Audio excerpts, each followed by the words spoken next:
आप सभी का आम आदमी पार्टी की इस प्रेस कॉन्फ्रेंस में स्वागत है, वेलकम है। जी आयानु, पंजाब पुलिस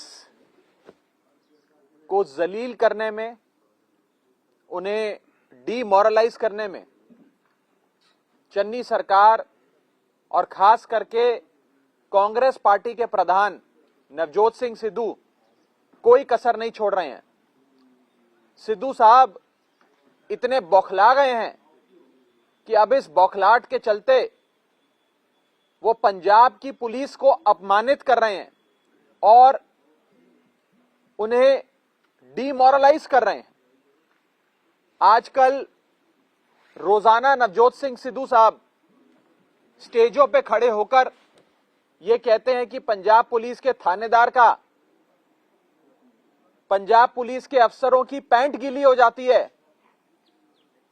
जब कांग्रेस का कोई एमएलए उन्हें फोन कर देता है या उनकी पीठ पे हाथ रख देता है।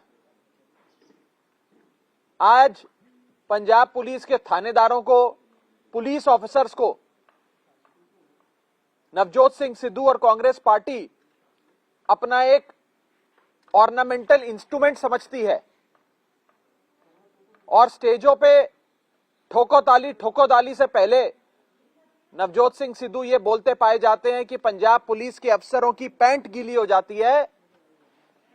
जब सिद्धू साहब या सिद्धू साहब वर्गा कोई एमएलए पंजाब पुलिस में फोन भी कर देता है तो मैं सबसे पहले तो कहना चाहूंगा कि आज पंजाब के 70,000 पुलिस ऑफिसर्स और 70,000 पुलिस ऑफिसर्स के परिवार वाले, फैमिली मेंबर्स अपने आप को अपमानित, डिफेम्ड, डीमोरलाइज्ड, इंसल्टेड फील कर रहे हैं और ये बयान माफी के लायक भी नहीं है। ऐसे घटिया और इतने निचले स्तर के बयान ये दिखाता है कि नवजोत सिंह सिद्धू और कांग्रेस पार्टी के मन में हमारे पंजाब के जाबाज पुलिस ऑफिसर्स, ईमानदार पुलिस ऑफिसर्स के बारे में क्या सोच है। हर पुलिस फोर्स में कुछ एक दो खराब ऑफिसर्स होते हैं, जैसे कि हर सरकार में एक दो खराब अफसर होते हैं, सियासत में एक दो खराब नेता होते हैं, लेकिन सारी पुलिस फोर्स को अपमानित करना, डीमोरलाइज करना, ये नवजोत सिंह सिद्धू, चन्नी साहब और कांग्रेस पार्टी को शोभा नहीं देता है। ये वही पुलिस फोर्स है जो अपनी जान की बाजी लगाकर पंजाब में लॉ एंड ऑर्डर कायम करने की कोशिश करती है। ये वही पुलिस है जिसके जवान अपने वतन के लिए, अपने सूबे के लिए शहीद होने से पहले आधा सेकंड भी नहीं सोचते।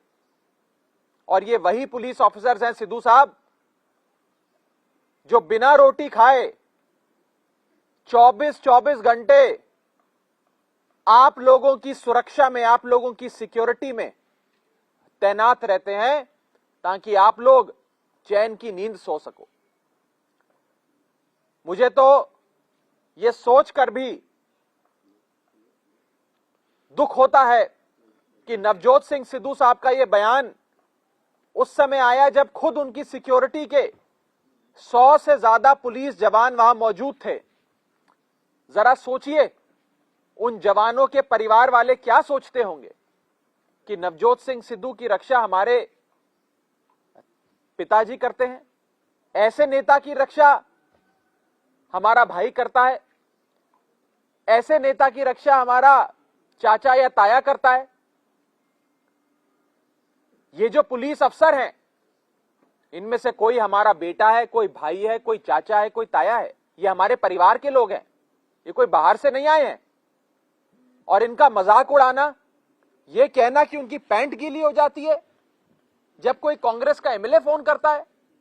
मैं सिद्धू साहब को कहना चाहता हूं और कांग्रेस पार्टी को कहना चाहता हूं, अपनी पॉलिटिकल इंटरफेरेंस बंद कर दो, राजनीतिक दखल अंदाजी बंद कर दो और देखो कि ये पंजाब पुलिस कैसे तुम्हारे रेत mafia, illegal sand mining, drug mafia, transport mafia, cable TV mafia, इन सबको 20 दिन के अंदर खत्म कर देगी, चुटकी बजा के खत्म कर देगी अगर पॉलिटिकल इंटरफेरेंस बंद कर दी जाए।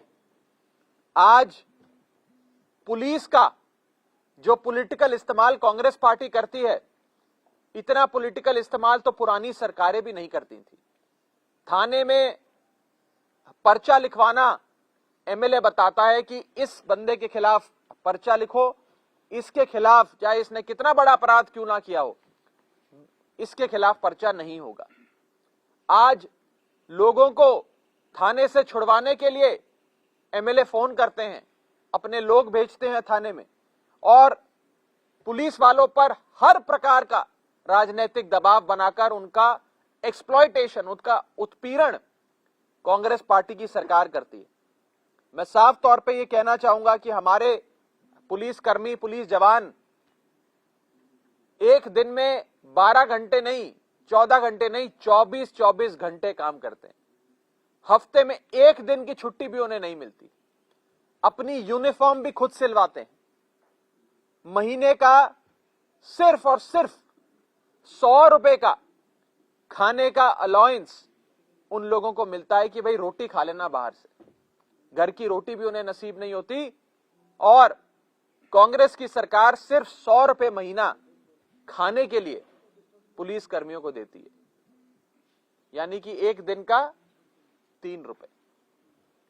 यह दिखाता है कि कांग्रेस पार्टी की क्या सोच है हमारे जवानों के प्रति, हमारे पुलिस कर्मियों के प्रति। और अगर यह पॉलिटिकल इंटरफेरेंस, राजनीतिक दखल अंदाजी पंजाब पुलिस में बंद कर दी जाए तो कुछ ही दिनों में पंजाब पुलिस और पंजाब पुलिस के ईमानदार, ऑनेस्ट ऑफिसर्स पंजाब से नशे का नामो निशान मिटा दें। यह तो पॉलिटिकल पेट्रनेज है, सियासत, राजनीतिक इच्छा शक्ति, राजनीतिक रक्षा छतरी, जिसके चलते ये नशे का व्यापार पूरे पंजाब में चल रहा है। दूसरी ओर अरविंद केजरीवाल जी की सरकार है, जो हर जवान को, हर पुलिसकर्मी को शहीद होने पर 1 करोड़ रुपए का मुआवजा देती है, 1 करोड़ रुपए की उनको कॉम्पनसेशन देती। ये सम्मान अरविंद केजरीवाल और आम आदमी पार्टी पुलिस ऑफिसर्स का करते हैं। और चन्नी सरकार, सिद्धू साहब ये कहते हैं कि हमारे थानेदार को अगर कांग्रेस के एमएलए का फोन भी चला जाए तो उसकी पैंट गीली हो जाती है। आम आदमी पार्टी की सरकार बनेगी तो सबसे पहले हम पंजाब पुलिस के जांबाज सिपाहियों को एक डिग्निफाइड, सम्मानजनक, इज्जत की नौकरी देंगे। दूसरी चीज, अरविंद केजरीवाल जी की पंजाब में सरकार बनेगी तो हम पंजाब पुलिस से पुलिस का काम करवाएंगे। उनसे non official work, non police work, सब्जी ले आओ, खाना ले आओ, पैर दबाओ, मालिश करो, गाड़ी चलाओ, ये सब नहीं कराएंगे। उनसे पुलिस का काम करवाएंगे जब आम आदमी पार्टी की सरकार पंजाब में बनेगी। तीसरी चीज, उनके अलाउंस में बढ़ोतरी करेंगे। उन्हें सम्मानजनक सैलरी और मंथली अलाउंसेस मिलेंगे जिनसे उनके घर की रोजी रोटी चल सके। और सबसे बड़ी बात, उनके वर्किंग आवर्स को रेगुलेट किया जाएगा। कोई भी इंसान 24-24 घंटे की नौकरी नहीं कर सकता। आप कोलैप्स कर जाएंगे, फिजिकली नहीं कर सकते। ये बड़े पुलिस रिफॉर्म्स आम आदमी पार्टी की सरकार लाएगी। और सबसे बड़ी चीज, हम पंजाब पुलिस में राजनीतिक दखल अंदाजी, पॉलिटिकल इंटरफेरेंस को बंद करेंगे और एक ऑनेस्ट, ईमानदार काम करने का माहौल अपने पुलिस ऑफिसर्स के लिए बनाएंगे, ताकि वो फ्रीली, बिना किसी रोक टोक के अपना काम, लॉ एंड ऑर्डर सुनिश्चित करने का काम ठीक ठाक तरीके से पंजाब भर में कर पाए। मैं इसी के साथ साथ ये भी कहना चाहता हूं कि जैसे सिद्धू साहब ने अपने सिक्योरिटी ऑफिसर्स, पुलिस ऑफिसर्स के सामने पंजाब पुलिस को बदनाम किया, डीमोरलाइज करा, अपमानित किया, उनकी बेइज्जती करी। मैं नवजोत सिंह सिद्धू को चैलेंज करता हूं कि बिना सिक्योरिटी के पूरे पंजाब भर में घूम के दिखाएं। अगर सिद्धू साहब को पंजाब पुलिस से इतनी नफरत है, वो पंजाब पुलिस के बारे में ऐसी सोच रखते हैं, तो मैं चैलेंज करता हूं नवजोत सिंह सिद्धू को कि आप अपनी पुलिस सिक्योरिटी गिव अप कर दीजिए, छोड़ दीजिए अपनी पुलिस सिक्योरिटी, मत लीजिए पंजाब पुलिस की सिक्योरिटी, अकेले घूमिए और फिर पता लगेगा कि कोई आपको सलाम भी ठोकता है कि नहीं ठोकता, आपकी असलियत, आपकी कितनी लोकप्रियता है, लोग आपसे कितनी मोहब्बत करते हैं, ये आपके सामने आ जाएगा।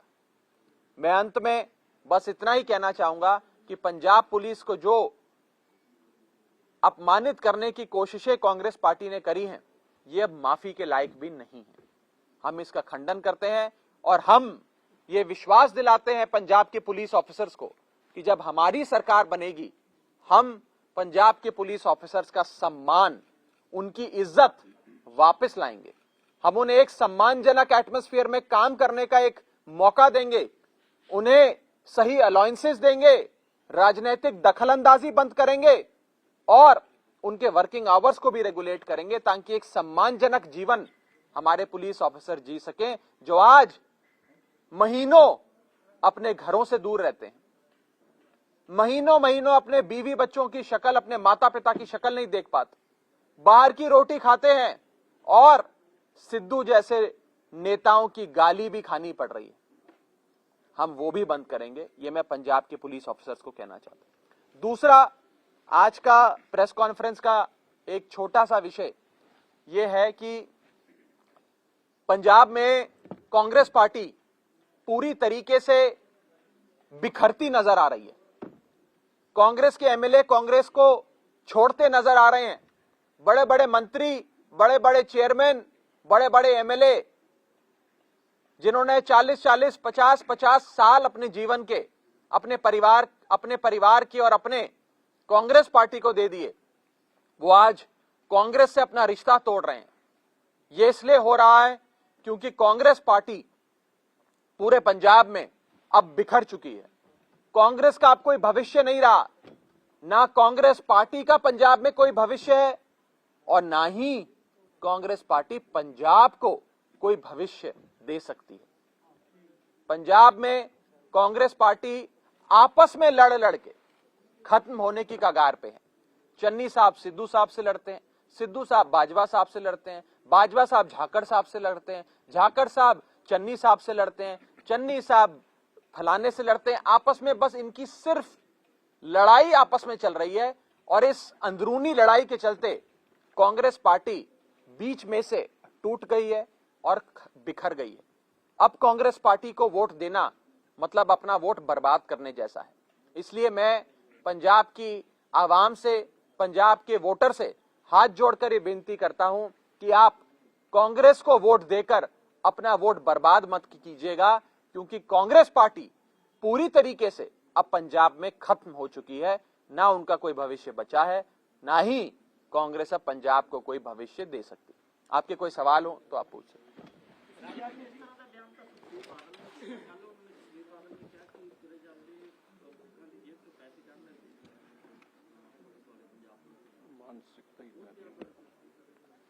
देखिए, इन सारे नेताओं की मानसिकता यही है। ये सारे नेता आज तक पंजाब पुलिस को इस्तेमाल करते आए हैं। उनके लिए पंजाब पुलिस की एक ऑर्नामेंटल वैल्यू है।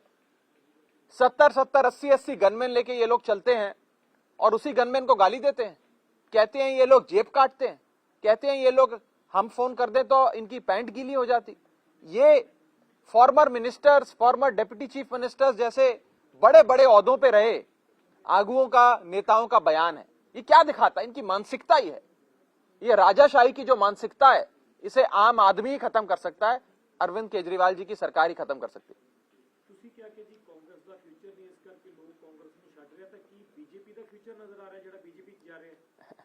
देखिए, बीजेपी तो एक नॉन स्टार्टर है पंजाब में।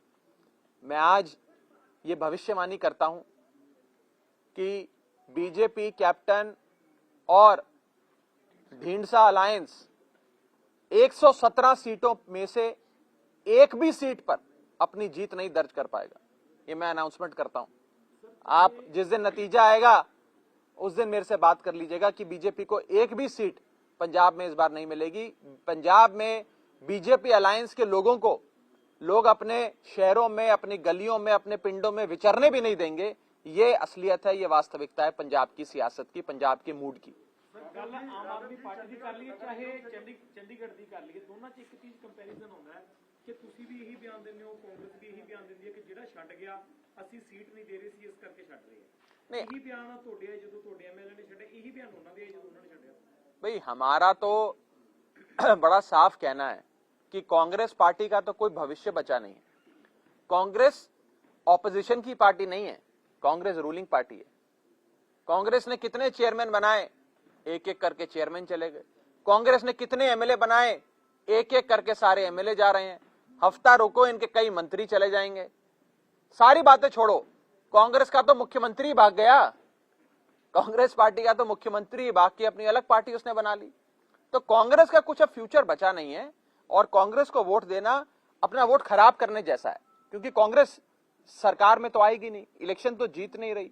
तो जो भी अब ईवीएम मशीन पे कांग्रेस का बटन दबा रहा है वो अपना कीमती वोट खराब कर रहा है, बर्बाद कर रहा है। ये मैं मैसेज, ये स्नेहा पंजाब के लोगों तक पहुंचाना चाहता हूं।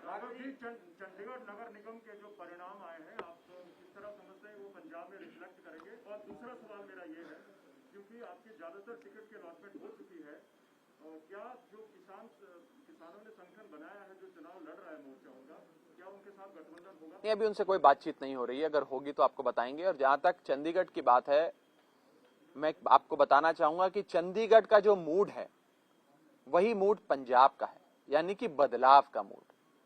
चंडीगढ़ में भी 13 साल बीजेपी, 12 साल कांग्रेस का शासन रहा जब से म्युनिसिपल बॉडी बनी, और चंडीगढ़ के लोग एक बदलाव चाहते थे, वो एक विकल्प चाहते थे। वो चाहते थे कि एक नई पार्टी सामने आए, केजरीवाल मॉडल ऑफ गवर्नेंस हमें मिले। ऐसे ही पंजाब के लोग 1966 से लेकर आज तक उन्होंने 26 साल कांग्रेस की सरकार और 24 साल अकालियों की सरकार देखी। वो भी एक विकल्प चाहते हैं और वो भी केजरीवाल मॉडल ऑफ गवर्नेंस को आजमाना चाहते हैं। इसलिए जो मूड चंडीगढ़ का है वही मूड पंजाब का है।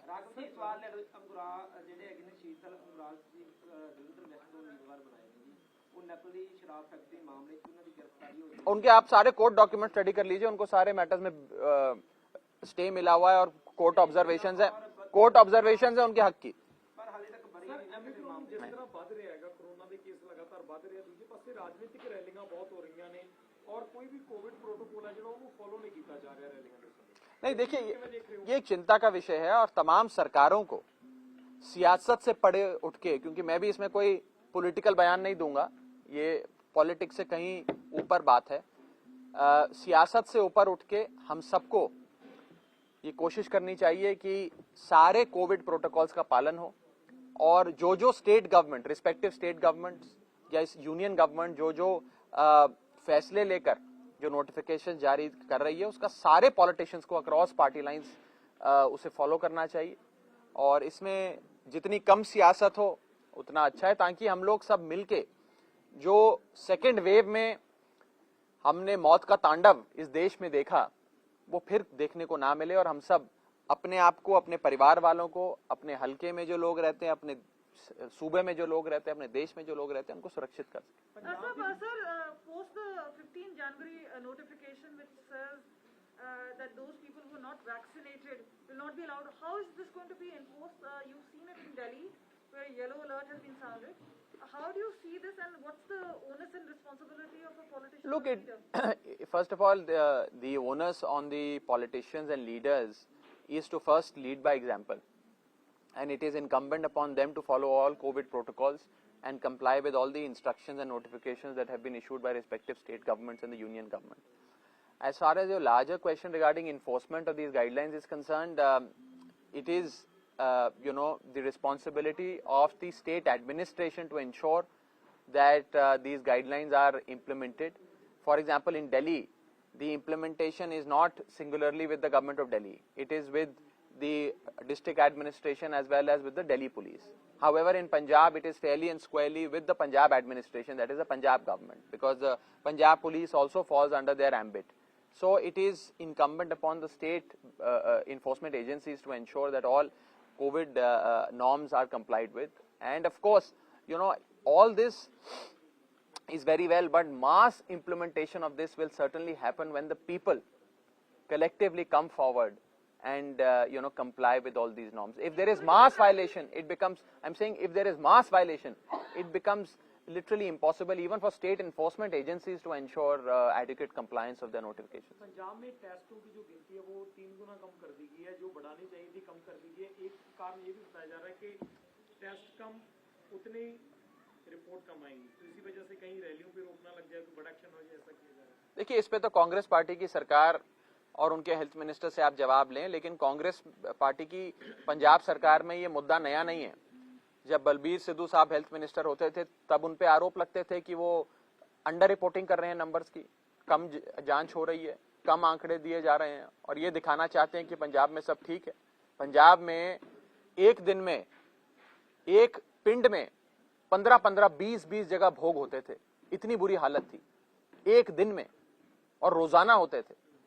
और नंबर्स पंजाब सरकार दिखाती थी कि नहीं जी 50 ही केस आए हैं पूरे पंजाब में, 20 ही केस आए हैं, 2 ही लोगों की मौत हुई है। तो पंजाब सरकार ने जितनी अंडर रिपोर्टिंग करी है, शायद ही भारत में किसी भी सूबे ने इतनी अंडर रिपोर्टिंग करी होगी कोविड केसेस। लुधियाना ब्लास्ट मामले की आईएसआई से तार जोड़ के लेके जा रहे हैं, डीजीपी पंजाब ने ऐसा बयान दिया है, कैसे देखती हो पाकिस्तान का पंजाब के साथ कनेक्शन? देखिए, एक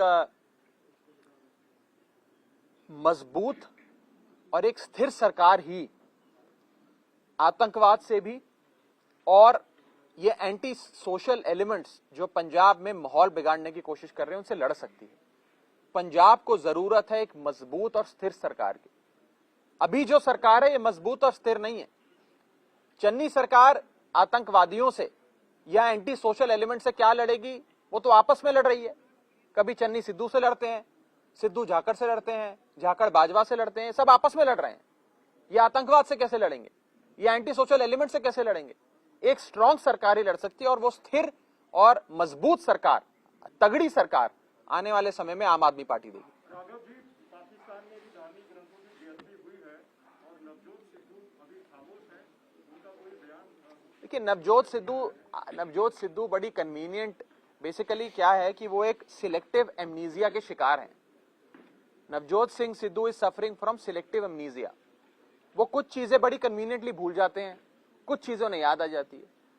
अब मुख्यमंत्री चन्नी के अपने हलके में नजायज रेता माइनिंग, सैंड माइनिंग चल रही है, उस पर सिद्धू साहब कुछ नहीं बोलते, उस पर म्यूट हो जाते हैं। क्या उनकी भी 75-25 में 25 मिलते हैं? उनको कुछ मिलता है उनको, तो क्यों नहीं बोलते उस पर?